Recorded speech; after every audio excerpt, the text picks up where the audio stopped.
Parashat Vaera. Where do you start in trying to find something to share for this week? Let's talk about the plague of blood. How do you understand the plague of blood?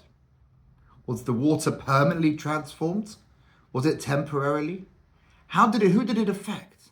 And the Midrashic tradition and the commentators are fascinated by the plagues, and each one has a nuance and interpretation that makes the plague more and more wonderful and the behavior of the Egyptians more and more bizarre.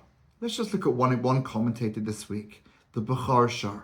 Parashat understands that Moshe Rabbeinu comes along and the water turns to blood, but only temporarily, but long enough for the fish to die, for them to start decomposing in the water to smell, and the fish to be unedible, the water to be undrinkable. Everything has gone wrong.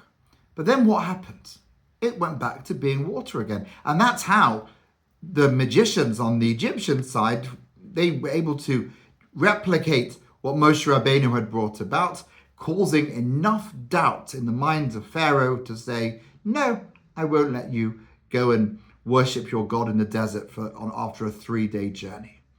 Now, how often do we hear in our time today, if only we would see open miracles, we would have a sight of the power of Hashem, it would be completely obvious to us that everything they're trying to teach us, this Judaism, the Torah, Hashem, will be proven to us beyond any doubt. Just if we saw a miracle, we would know. But I don't think that's true, not according to the Parashat. If you see all the water, in the moisture in the trees and the stones, everywhere you see water dripping, it's now red, and then the fish die. Why would you want, even if you can duplicate it, even if you can replicate it, what does that not tell you? That something powerful is going on. It might suggest that you also have power, but clearly there's a power out there, and that power can do this. What else can the power do?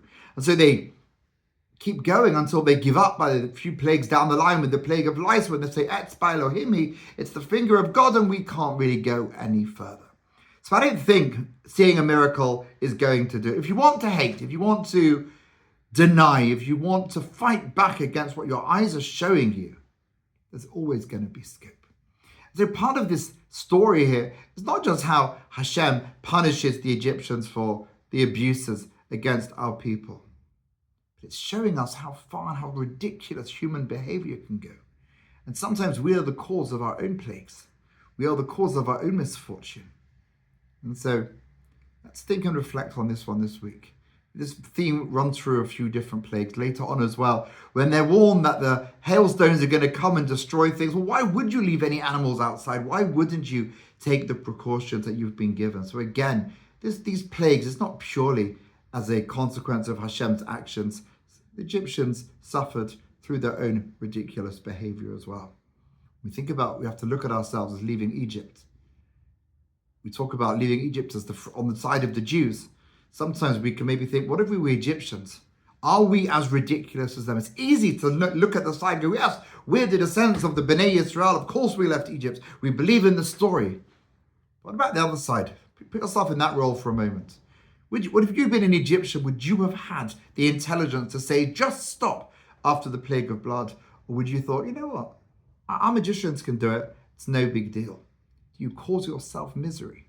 And if you do, then think about yourself as an Egyptian. You would have been right there with the stupidest of the Egyptians, trying to copy the plagues that had ravished their lives. Enjoy being free. Take care, my friends. Don't be an Egyptian, and don't walk like an Egyptian. Shabbat shalom.